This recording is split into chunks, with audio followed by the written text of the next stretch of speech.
Hello and welcome to my channel angering UPSC. Friends, आज हम एक बहुत ही डीप और बहुत ही इंपॉर्टेंट मैटर पर बात करने वाले हैं, आंसर राइटिंग।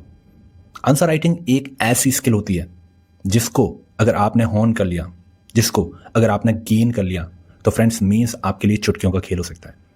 पर अगर आंसर राइटिंग फ्रेंड्स आपको डर लगता है उससे, तो आपके लिए यूपीएससी एक बहुत ही बड़ा नाइटमेयर हो सकता है और आप मीन्स में स्टक होकर रह सकते हैं। आप आंसर लिखने जाते हैं फ्रेंड्स, तो आपके आंसर बहुत ही मीडियोकर रहते हैं। आपको ही देख के लगता है कि क्या ये मीन्स के आंसर के साथ मैं मीन्स देने जा सकता हूँ। इसके बाद आपके सामने एक फियर होता है कि क्या मैं एग्ज़ाम को कंप्लीट कर सकता हूँ। जब भी आप टेस्ट देने जाते हैं, आपका पेपर कंप्लीट नहीं होता है, हैंड राइटिंग बहुत ही स्लो है, और जब भी आप फास्ट लिखने जाते हैं तो फ्रेंड्स आपकी राइटिंग आपको ही समझ में नहीं आती है। ये सारी प्रॉब्लम सभी के साथ होती हैं। इसी के साथ साथ और कुछ और प्रॉब्लम होती हैं, जैसे कि व्हाट टू राइट सिंड्रोम। इसमें क्या होता है फ्रेंड्स कि आप जब भी लिखने जाते हैं तो थोड़ा सा लिखते हैं, उसके बाद आपको ये नहीं समझ में आता है कि आपको लिखना क्या है। आपने आंसर स्टार्ट किया, पर उसके बाद आपका हाथ रुक गया, आप नहीं लिख पा रहे हो। ये सारी प्रॉब्लम के बाद भी जब आप इन सारी प्रॉब्लम पर फ्रेंड्स सॉल्यूशन फाइंड आउट कर लेते हो, तो उसके बाद आपके मार्क्स टेस्ट में बहुत ही लो आते हैं। सब कुछ कर लिया आपने, उसके बाद भी टेस्ट में मार्क्स लो हैं, आपका कॉन्फिडेंस डाउन हो रहा है और आपको ये नहीं समझ में आ रहा है कि करना क्या है। उसके बाद जब आप टॉपर कॉपी देखते हो फ्रेंड्स, तो आपके आंसर में और टॉपर के आंसर में सिग्निफिकेंट गैप दिखता है, और इसकी वजह से एक बहुत ही डिमोटिवेशन और एंजाइटी हमारे ऊपर हावी हो जाती है। देन उसके बाद हम टॉपर कॉपी देखना बंद कर देते हैं। ये सारी प्रॉब्लम्स फ्रेंड्स, ये सभी प्रॉब्लम्स सभी के साथ होती हैं। जब मैंने अपना पहला आंसर लिखा था फ्रेंड्स, तो अगर आप उसको देखते तो आप नेगेटिवली जज करते मुझे, और कभी ये वीडियो देखने नहीं आते। आप बोलते हैं कि ये वही पर्सन है जिसका आंसर तो बहुत गंदा था और आज ये आंसर राइटिंग पर ज्ञान दे रहा है।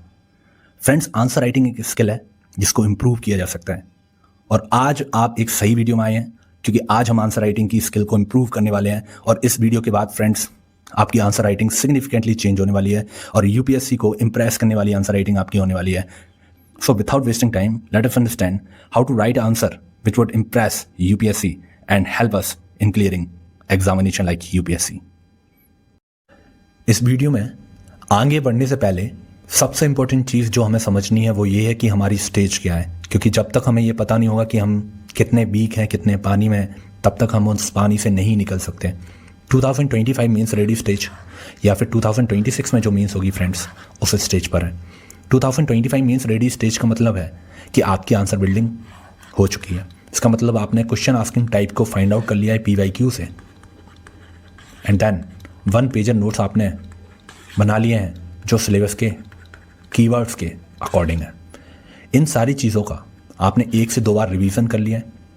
आपने एक फेज़ होता है जो 100 क्वेश्चन का बैरियर फेज़ होता है, जिसमें आप दुनिया भर के बकवास क्वेश्चन लिखोगे, उस फेज़ को पास आउट कर लिया है। तो कॉन्ग्रेचुलेशन फ्रेंड्स, आप 2025 मीन्स रेडी स्टेज पर हो। 2026 में जो मीन्स देंगे उनके पास ना ही अभी आंसर बिल्डिंग है, ना ही रिवीजन है, और वो इन सब की वजह से एक ऐसे फेज़ में स्टक हैं जहाँ पर वो एक आंसर लिखते हैं, उसके बेसिस पर जज करते हैं कि मैं सेकंड आंसर नहीं लिख सकता। देन फ्रेंड्स वो यहाँ पर स्टक हो जाते हैं और प्रीलिम्स की प्रिपरेशन करते रहते हैं, और अपनी प्रिपरेशन को हैम्पर करके वो हमेशा के लिए मेंस स्टेज में स्टक रहते हैं। तो फ्रेंड्स, आप अपनी स्टेज को फाइंड आउट करिए और उसके अकॉर्डिंग ही इस वीडियो को देखिए। ओके, तो चलिए वीडियो को स्टार्ट करते हैं। सबसे पहले बात करते हैं फ्रेंड्स 2025 मेंस रेडी कैंडिडेट की, और आंसर राइटिंग की स्किल को इम्प्रूव करने के लिए जो सबसे इम्पोर्टेंट होता है वो होता है फ्रेंड्स फीडबैक। फीडबैक सबसे इम्पोर्टेंट चीज़ है आंसर राइटिंग की स्किल को इम्प्रूव करने के लिए। मोस्टली लोगों को नहीं पता होता है कि फीडबैक कहाँ से लिया जा सकता है। तो आज हम बहुत ही इम्पोर्टेंट फीडबैक मैकेनिज्म की बात करने वाले हैं जो आपकी स्किल को इम्प्रूव कर सकता है as far as answer writing is concerned. सबसे इम्पोर्टेंट है आर्टिफिशियल इंटेलिजेंस। आर्टिफिशियल इंटेलिजेंस बहुत ही इम्पोर्टेंट, चीप और फ्रेंड्स कॉस्टलेस इनिशिएटिव है अगर आप रिमोट एरिया से आते हो तो। आर्टिफिशियल इंटेलिजेंस के बारे में 1 मिनट हम जान लेते हैं कि किस तरीके से इसको यूज़ किया जा सकता है आंसर राइटिंग चेकिंग के लिए। आर्टिफिशियल इंटेलिजेंस के लिए सबसे इंपॉर्टेंट है चैट जीपीटी। चैट जीपीटी का यूज़ कैसे कर सकते हैं आंसर राइटिंग के लिए, ये समझते हैं।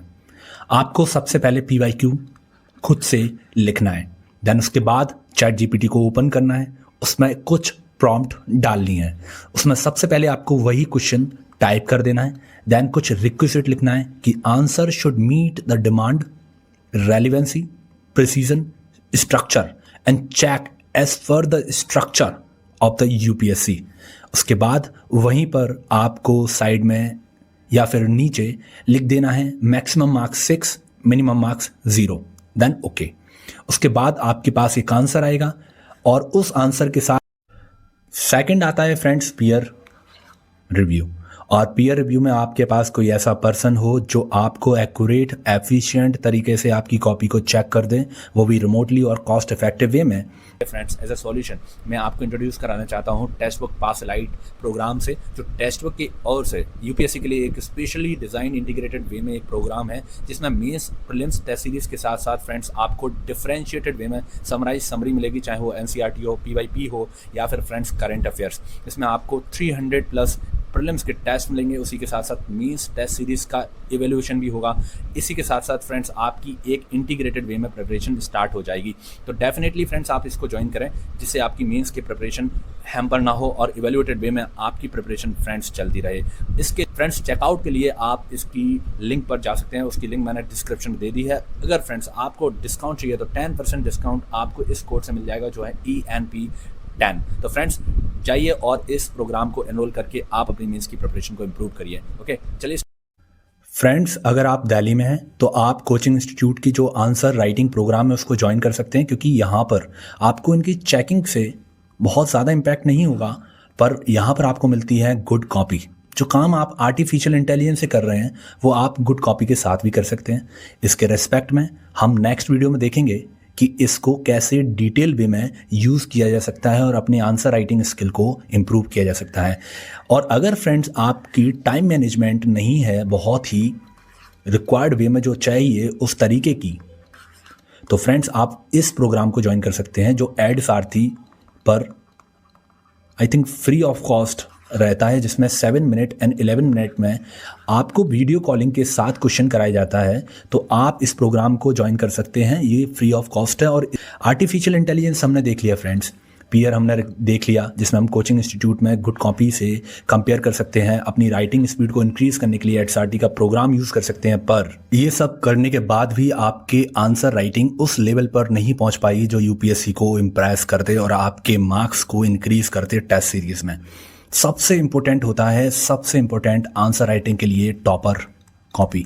और जब हम आंसर टॉपर जैसा नहीं लिख पाते हैं तो फ्रेंड्स हमें एक फोबिया हो जाता है और इन कॉपी को हम देखना बंद कर देते हैं और यहीं हम फेल हो जाते हैं मेंस में या फिर UPSC में। तो टॉपर कॉपी का आपको यूज़ करना आना चाहिए। और जो हम नेक्स्ट वीडियो देखेंगे टेस्ट सीरीज़ की, उसी में फ्रेंड्स हम देखने वाले हैं टॉपर कॉपी को किस तरीके से यूज़ कर सकते हैं। पर यहाँ के लिए हमें सबसे इम्पोर्टेंट चीज़ करनी है आंसर राइटिंग स्किल को इम्प्रूव करने के लिए, वो है वैल्यू एडिशन। और 4D टेक्निक जो हम पिछली वीडियो में देख चुके हैं, उसका यूज़ आप इसके कॉन्टेंट को बिल्ड अप करने में कर सकते हैं। पर फ्रेंड्स आपको जो बेटर अंडरस्टैंडिंग मिलेगी टॉपर कॉपी से, वो नेक्स्ट वीडियो में हम देखेंगे। तो उसके लिए प्लीज़ वेट करिए और आप सब्सक्राइब कर सकते हैं मेरे चैनल को। अब कुछ रूल देख लेते हैं जो आंसर राइटिंग में हमें फॉलो करने होते हैं। अब बात करते हैं फ्रेंड्स कुछ ऐसे रूल की जो मैंने खुद फॉलो किए थे और अपने आंसर राइटिंग को इम्प्रूव करने के लिए, आंसर स्किल को इम्प्रूव करने के लिए ये रूल बहुत ही मददगार हो सकते हैं। फ्रेंड्स सबसे पहला रूल है स्नैच रूल। इसमें क्या होता है कि आपको 10 मार्कर के लिए 7 मिनट देने होते हैं, 15 मार्कर के लिए 11 मिनट देने होते हैं। जैसे ही आपके 7 मिनट हो जाएं 10 मार्कर के क्वेश्चन में, देन आपको स्विच कर जाना है नेक्स्ट क्वेश्चन के लिए। इसका बेनिफिट है कि आपका टाइम मैनेजमेंट इम्प्रूव हो जाएगा, आपका जो पेपर है वो टाइम पर कंप्लीट हो जाएगा। अगर फ्रेंड्स आप 1 से 2 मिनट एक्स्ट्रा देते हैं किसी भी क्वेश्चन में जिसमें आपको 7 मिनट देने होते हैं, देन फ्रेंड आपका पेपर कंप्लीट नहीं हो पाएगा, क्योंकि कंपाउंड इफेक्ट की वजह से आपको अल्टीमेटली 1-2 क्वेश्चन छोड़ने पड़ेंगे। तो ये आपको फॉलो करना है। सेकंड रूल है फ्रेंड्स 80-20 रूल। 80-20 रूल आपकी कॉपी को बहुत ही ज़्यादा डिफरेंशिएटेड वे में फ्रेंड्स रिप्रेजेंटेटिव बना सकता है। ओके, क्योंकि यहाँ पर आपको 80% पोर्शन अपनी कॉपी का जो आप आंसर लिख रहे हैं वो आप डिमांड को मैच करने के लिए देंगे, 20% आप इनोवेटिव और एक्स्ट्रा लिखेंगे। ये हम नेक्स्ट स्लाइड में देखेंगे कि किस तरीके से इसको इम्प्लीमेंट किया जा सकता है। पर फ्रेंड्स 80-20 रूल बहुत ही इंपॉर्टेंट रूल है जिसकी मदद से आप एक्स्ट्रा मार्क्स फैच कर सकते हो अपने रियल एग्ज़ाम में। अब नेक्स्ट रूल आता है फ्रेंड्स डिसिप्लिनरी इंटरलिंकिंग। बहुत ही इंपॉर्टेंट रूल है। ये रूल हम तब फॉलो करते हैं जब हम एक लेवल की आंसर राइटिंग कर चुके हों और आंसर राइटिंग फियर हमारे साथ ना हो। ओके, तो यहाँ पर हमें करना क्या है, ये हमें अभी स्टार्टिंग में फॉलो नहीं करना है, ये हम तब फॉलो करेंगे जब हम प्रो हो चुके हों और ये हमारी आंसर राइटिंग को ले जाएगा टॉपर आंसर राइटिंग तक। ओके, तो यहाँ पर हमें करना ये होगा कि पढ़ो कुछ लिखो कुछ। अगर हम GS1 पढ़ रहे हैं तो GS2 की आंसर राइटिंग करेंगे या फिर टेस्ट देंगे। इसका फ़ायदा ये है कि GS1 का जो डेटा है वो हम GS2 में इम्प्लीमेंट करेंगे और इसी तरीके से हम इंटरलिंकिंग को सीख सकते हैं और इसी से हम अपनी आंसर राइटिंग को एक डिफरेंट लेवल तक ले जा सकते हैं। जो लोग GS में कम मार्क्स फैच कर पाते हैं फ्रेंड्स, उनमें ये रूल कहीं ना कहीं डेफिशिएंट रहता है क्योंकि इंटरलिंकिंग गेन नहीं हो पाती है। तो पढ़ो कुछ लिखो कुछ, और ये तब आप अप्लाइड कर पाएंगे जब आप आंसर राइटिंग प्रो हो चुके होंगे। अब लास्ट हम देखते हैं आंसर राइटिंग में कि आंसर राइटिंग मॉडल क्या होता है और कैसे उस आंसर राइटिंग स्किल को फ्रेंड्स आपको एक बहुत ही डिफरेंशिएटेड लेवल पर ले जाएगा। इसमें हम यूज़ करेंगे 80-20 रूल को जो हमने पहले समझा था और यहाँ पर हम अपना एक मॉडल फ्रेमवर्क बनाते हैं। ये मॉडल फ्रेमवर्क मैंने खुद के लिए बनाया है। आप डिफरेंशिएटेड मॉडल फ्रेमवर्क बना सकते हैं डिफरेंट कैटेगरी ऑफ क्वेश्चन के लिए। यहाँ पर मैंने क्या किया है, यहाँ पर डायग्राम मैं हमेशा लिखने की कोशिश करता हूँ क्योंकि मैंने यहाँ अपने मॉडल में एक स्पेस दे रखा है डायग्राम के लिए। देन इंट्रो किस तरीके से आप स्टार्ट करेंगे, क्या आप केस स्टडी बेस्ड लेंगे, कॉन्टेक्स्ट बेस्ड लेंगे, रेलिवेंट डेटा लिखेंगे, स्टेटमेंट लिखेंगे किसी भी पर्सन का, या फिर आप उस कीवर्ड को डिफाइन करेंगे। इन तरीकों से मैं अपने इंट्रो को लिखता था। देन यहाँ पर आता है 20 रूल का पार्ट 1। यहाँ पर हम लिखेंगे बेसिक इन्फॉर्मेशन जो कि 10% होगा और ये डिमांड नहीं होगी क्वेश्चन की, और ये हम एक्स्ट्रा लिख रहे हैं क्योंकि हमें देना है एक डिफरेंशिएशन अपनी कॉपी को। ओके, तो यहाँ पर हम क्या लिख सकते हैं, उसकी कैरेक्टरिस्टिक्स, स्पेसिफिकेशन और उसका फ्रेंड्स एडवांटेज एंड डिसएडवांटेज। ये बेसिक इन्फॉर्मेशन होगी जो रिक्वायर्ड नहीं होगी। देन यहाँ से स्टार्ट करेंगे। को मैं इस तरीके से यूज़ करता हूँ जिसकी वजह से एक आंसर में मल्टी डायमेंशनैलिटी आ जाए। देन सेकंड स्ट्रक्चर मैं इस फ्रेमवर्क में लिखने की कोशिश करता हूँ और यहाँ पर ख़त्म हो जाता है हमारा 80% ऑफ क्वेश्चन जो कि डिमांड बेस्ड था।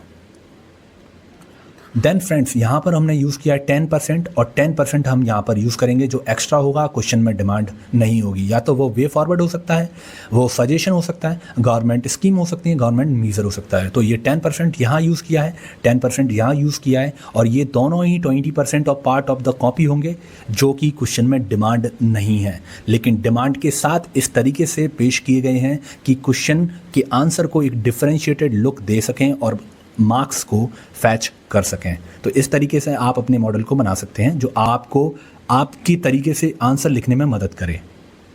अब बात करते हैं 2026 मेंस कैंडिडेट के लिए। और फ्रेंड्स जो 2025 मेंस दे रहे हैं वो इस वीडियो को अब छोड़ दें क्योंकि अब हम बहुत ही एलिमेंट्री लेवल पर बात करने वाले हैं। आंसर बिल्डिंग आप लोगों को करनी होगी फ्रेंड्स जो 2026 में मेंस देने वाले हैं। आपको PYQ के बेस पर कुछ नोट्स बनाने होंगे जो 1 पेजर नोट होंगे और इसमें आपको फाइंड आउट करना है क्वेश्चन आस्किंग टाइप जो PYQ की बेस पर आप फाइंड आउट करेंगे। अगर आपको PYQ से question asking type find out करना नहीं आता है तो आप मेरी ये वीडियो देख सकते हैं जिसमें मैंने क्वेश्चन आस्किंग टाइप को बहुत ही डिटेल में समझाया है और उसको आप फाइंड आउट कर सकते हैं खुद से। तो आपको सबसे पहले आंसर बिल्डिंग करनी है।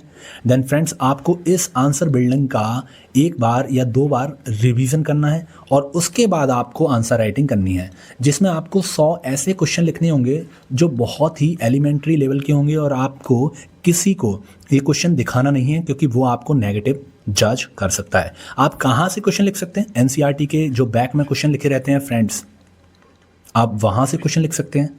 इसी के साथ साथ आप रिफ्लेक्ट राइटिंग कर सकते हैं जो अपने दिन में जो भी कुछ हुआ है वो डायरी में लिख सकते हैं। इससे आपको ऐसे में बहुत ही ज़्यादा बेनिफिट होगा, क्योंकि ऐसे में रिक्वायर्ड होता है कि किसी भी एक पर्सन के व्यू पॉइंट को लिखना।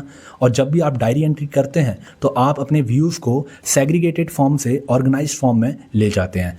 और उसी के साथ साथ अगर किसी से आपको चेक कराना है तो टेक्स्ट बुक का वो प्रोग्राम आप ज्वाइन कर सकते हैं, या फिर अगर आपको फ्री में देना है तो इनसाइट सिक्योर, यहाँ पर आप बहुत ही ज़्यादा बेनिफिट गेन कर सकते हैं, क्योंकि मल्टीपल कॉपी होती हैं जिनसे आप मैच कर सकते हैं अपने आंसर को, और ये फ्री ऑफ कॉस्ट है, पर कोई चेक करने वाला नहीं होता है यहाँ पर। लास्टली फ्रेंड्स, अगर आपको वीडियो अच्छी लगी है तो please subscribe this video, like this video and share this video उन दोस्तों के साथ जिनको आंसर राइटिंग करने में प्रॉब्लम आ रही है। Thank you for watching this video. Have a nice day.